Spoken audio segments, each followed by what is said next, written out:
नमस्कार। 22 में आप सभी का हार्दिक स्वागत है। आज का विषय है प्रयोगवादी कवि अज्ञेय। मित्रों, अज्ञेय का पूरा नाम जैसा कि आप सभी जानते ही होंगे, सच्चिदानंद हीरानंद वात्स्यायन अज्ञेय है और छायावाद के प्रतिक्रिया स्वरूप जो हिंदी कविता जन्म लेती है उसमें प्रयोगवाद और नई कविता महत्वपूर्ण है और इन दोनों कविताओं में बड़े आदर के साथ अज्ञेय जी का नाम लिया जाता है। सच्चिदानंद हीरानंद वात्स्यायन अज्ञेय का जन्म कुशीनगर, देवरिया जिला, उत्तर प्रदेश में 1911 को हुआ था। हम उनकी तस्वीर देख सकते हैं।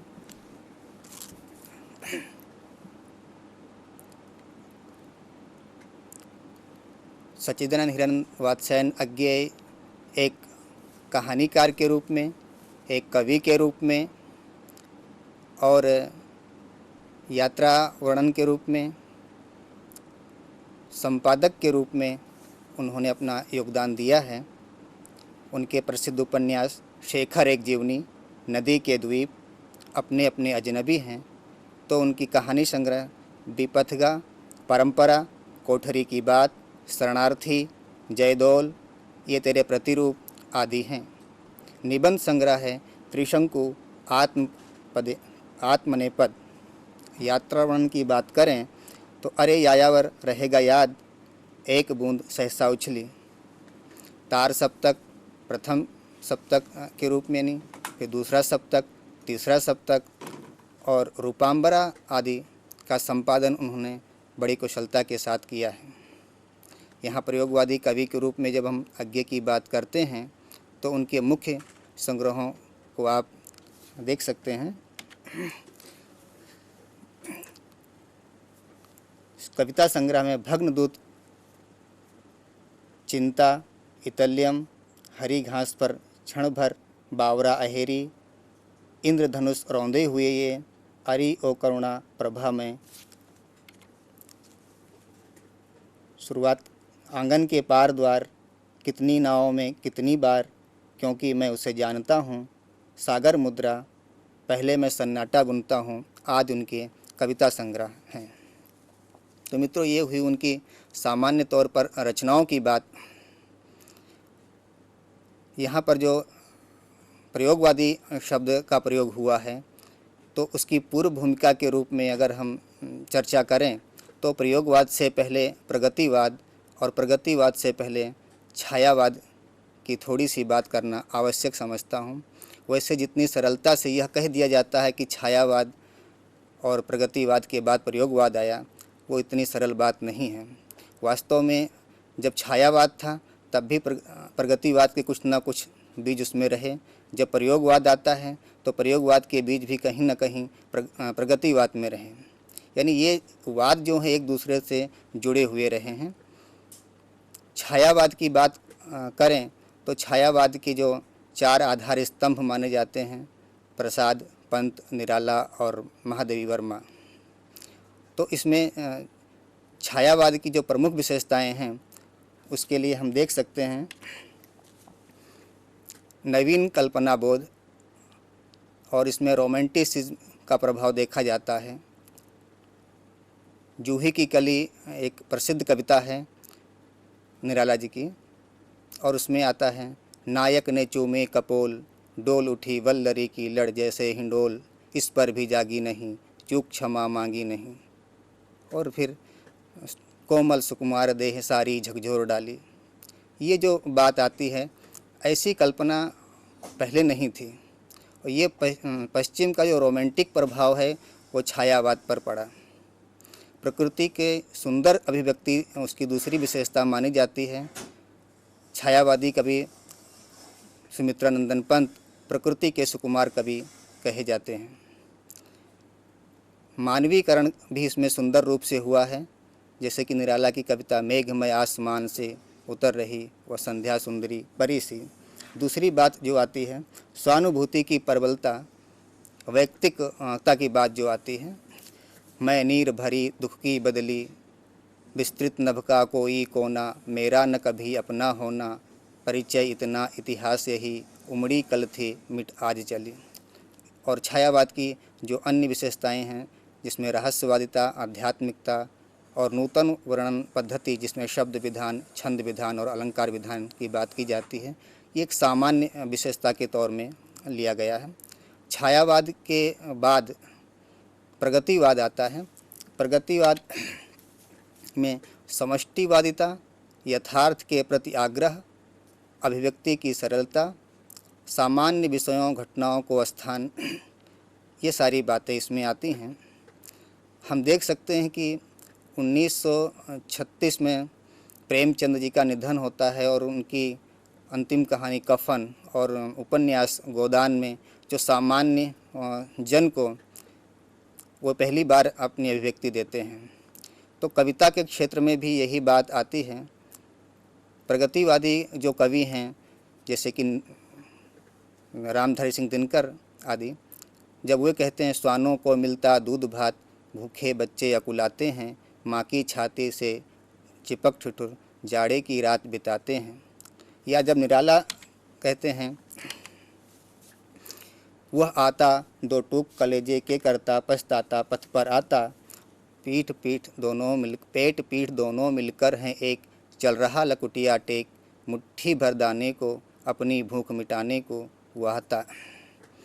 या उनकी कविता आती है, वह तोड़ती पत्थर उसे देखा मैंने इलाहाबाद के पथ पर। तो ये कविताएं जो हैं प्रगतिवादी कविताएं हैं और मार्क्सवाद या साम्यवाद से जुड़ी हुई कविताएं हैं। ठीक इसी समय में ये प्रयोगवाद भी आता है। प्रयोगवाद के लिए अज्ञे ने एक अपना वक्तव्य दिया था और उन्होंने अपने वक्तव्य में कहा था कि पहले के कवि, यानी वो चाहे भक्ति काल के कवि रहे हों या रीति काल के रहे हों या आदि काल के रहे हों, पहले के कवि भी प्रयोगशील थे और वे अपने ढंग से नित्य प्रयोग करते थे। कबीर भी अपने समय के एक प्रयोगशील कवि थे, तुलसी भी अपने समय के एक प्रयोगशील कवि थे। ये समय की मांग रहती है कि किस ढंग से और कौन सी चीज़ का प्रयोग किया जाए। तो प्रयोग के ऐसे अछूते जो क्षेत्र थे उनमें अन्वेषण किया जाए। अज्ञे की मूल बात यही थी कि प्रयोग तो होता ही रहा है, लेकिन कुछ ऐसे अछूते क्षेत्र हैं जिनको अभी तक छुआ नहीं गया है, उन क्षेत्रों में प्रयोग किया जाए। तो प्रयोग की बात अज्ञे लेकर के आते हैं, इसलिए उन्हें प्रयोगवादी कवि घोषित कर दिया गया। लेकिन कहाँ तक वे प्रयोगवादी हैं अथवा प्रयोगवादी होना स्वीकार करते हैं या नहीं, ये एक अलग बात है। फिर इसके बावजूद भी उन्हें प्रयोगवादी कवि तो कहा ही गया। प्रयोगवादी की जो कविता है उसमें सप्तक की भूमिका बहुत महत्वपूर्ण है। सप्तक की बात करें तो अंग्रेजी साहित्य में, खास करके अमेरिकन साहित्य में, वहाँ एक परंपरा रही है कि जब कोई नया कवि किसी वाद के साथ जुड़ता है तब उन नए कवियों की एक गुट होता है, उनकी एक 5-7 कवि मिल करके वहाँ पर पहले कवि सम्मेलन करते, बाद में उन रचनाओं को प्रकाशित करते थे। तो एक वहाँ पर एक परंपरा देखने को मिलती है।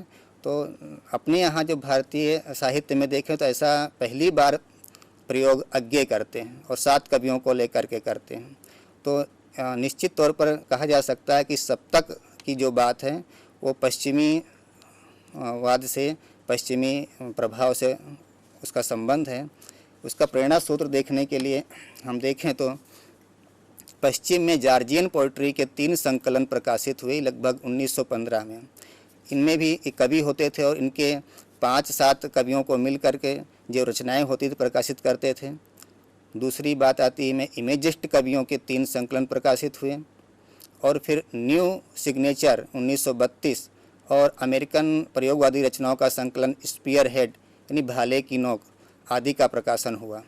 तो ये जो 3 संकलन, 3 बातें आई इसमें, तो ये रचनाएं कवि अज्ञे ने पढ़ी होंगी और उन पर सीधा प्रभाव पड़ा होगा। ऐसी बात भोला भाई पटेल अपने निबंध अज्ञे एक अध्ययन में भी स्वीकार करते हैं। तो सप्तक का संबंध पाश्चात्य ये व्यवस्था से भी रहा है, ऐसा कहा जा सकता है। पहले सप्तक, दूसरा सप्तक और तीसरा सप्तक, चौथा सप्तक निकलता रहा, तो जो पहला सप्तक उसको हम तार सप्तक के रूप में पहचानते हैं। उन तार सप्तक में 7 कवि थे और 7 कवि किसी एक स्कूल के नहीं थे, वे किसी एक मंजिल पर पहुँचे हुए नहीं थे, उन्हें दिशा नहीं मिली थी। एक तरह से कहा जाए तो वे अपनी दिशा की शोध कर रहे थे, अन्वेषक थे। यह बात अज्ञे ने तार सप्तक की भूमिका में कही है। आप देख सकते हैं कि ये तार सप्तक की भूमिका पृष्ठ 5 पर वे कहते हैं, वे सब किसी एक स्कूल के नहीं हैं, किसी एक मंजिल पर पहुँचे नहीं हैं, अभी राही हैं, राही नहीं राहों के अन्वेषी। जैसा कि पहले मैंने कहा कि एक वक्तव्य में अज्ञे जी ने कहा था कि कवि तो अन्वेषक होता है, प्रयोगशील होता है। ये जो प्रयोगवादी कवि हैं किसी एक गुट के नहीं हैं, किसी एक स्कूल के बच्चे नहीं हैं।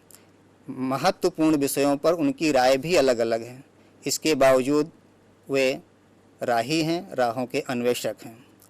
तो राहों के अन्वेषक में आप देखें तो ये इनकी किसी महत्वपूर्ण मुद्दे पर इन चर्चा करते हैं तो उनकी राय अलग अलग है।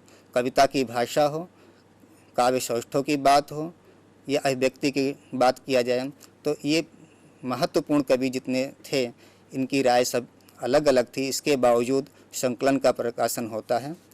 इसकी परंपरा में दूसरा सप्तक आता है।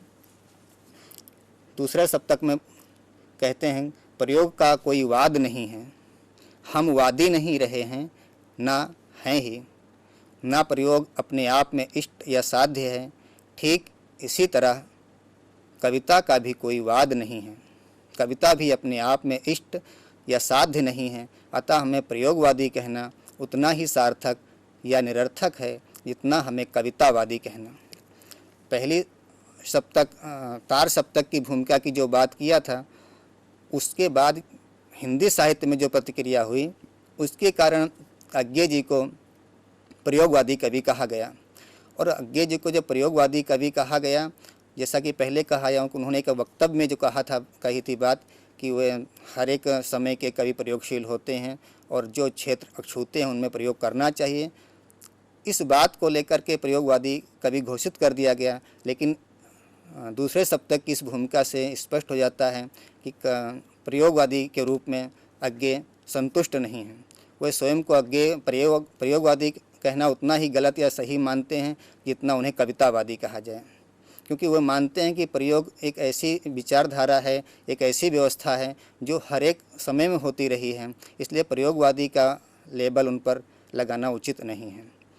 इसी परंपरा में तीसरा सप्तक निकलता है और तीसरे सप्तक की भूमिका में भी वो ये बात स्वीकार करते हैं, नया कवि नई वस्तु को ग्रहण और प्रेषित करता हुआ शिल्प के प्रति कभी उदासीन नहीं रहा, क्योंकि उसे प्रेषण से काटकर अलग नहीं किया जा सकता। इसका मतलब यह होता है कि कवि प्रेषण से नहीं कटना चाहता, अभिव्यक्ति से नहीं कटना चाहता। तो ये तीनों सप्तकों, इसके बाद चौथा सप्तक भी निकला, लेकिन इस दौरान एक जो नई बात सामने आती है वो कि पहला तार सप्तक और दूसरे सप्तक के बाद कवि अज्ञे प्रयोगवादी के रूप में अपनी बात जो रखते हैं, उसके समानांतर एक नई कविता धारा विकसित होती है न्यू पोइट्री के रूप में। जगदीश गुप्त और अज्ञे जी का इस क्षेत्र में महत्वपूर्ण योगदान है। डॉक्टर नामवर सिंह का ऐसा मानना है कि 1953 या 54 के आसपास जो नई न्यू पोइट्री आती है, उसके पहले यानी 1943 में से लेकर और 54 तक 54 तक जो कविता धारा आई है वो निश्चित तौर पर प्रयोगवादी तो है, लेकिन इसके पहले भी यानी सन 43 के पहले भी कहीं न कहीं कविता अपना रूप बना रही थी और वह भी प्रयोगवादी कविता थी। यानी प्रयोगवाद में ही नई कविता के बीज छिपे हुए देखने को मिलते हैं। ऐसा डॉक्टर नामवर सिंह जी और डॉक्टर शिव कुमार मिश्र भी मानते हैं। सामान्य तौर पर विद्वानों का मानना है कि सन 40 से लेकर सन 60 के बीच में लिखी गई कविता प्रयोगवादी कविता है। इसके बावजूद इसमें मतैक्य नहीं है कि यह बात सभी विद्वान मान लें। हालांकि प्रयोगवादी कविता सन 60 के बाद भी चलती रही। नई कविता के रूप में उसने अपना योगदान दिया। नई कविता की बात यहाँ नहीं की जा रही है, प्रयोगवादी कविता की बात करते हैं। तो देखते हैं कि प्रयोगवादी कविता पर किन का प्रभाव है। प्रयोगवादी कविता पर सबसे पहले हम मार्क्सवादी प्रभाव देखते हैं। यहाँ पर एक बात और भी स्पष्ट कर दी जाए कि प्रयोगवाद से पहले प्रगतिवाद में भी मार्क्सवादी प्रभाव देखा जा रहा था, जैसा कि निराला की कविताओं में और प्रगतिवादी कवि दिनकर की कविताओं में, और यहाँ पर भी यह बात देखने को मिलती है। मार्क्सवाद अपने पूर्व रूप का निषेध किए बिना किसी भी क्षेत्र में विकास संभव नहीं है, ऐसा मानता है, यानी अपने से पूर्व रूप का निषेध करना। और हम देखते हैं कि छायावाद के प्रतिक्रिया स्वरूप प्रयोगवाद का जन्म होता है।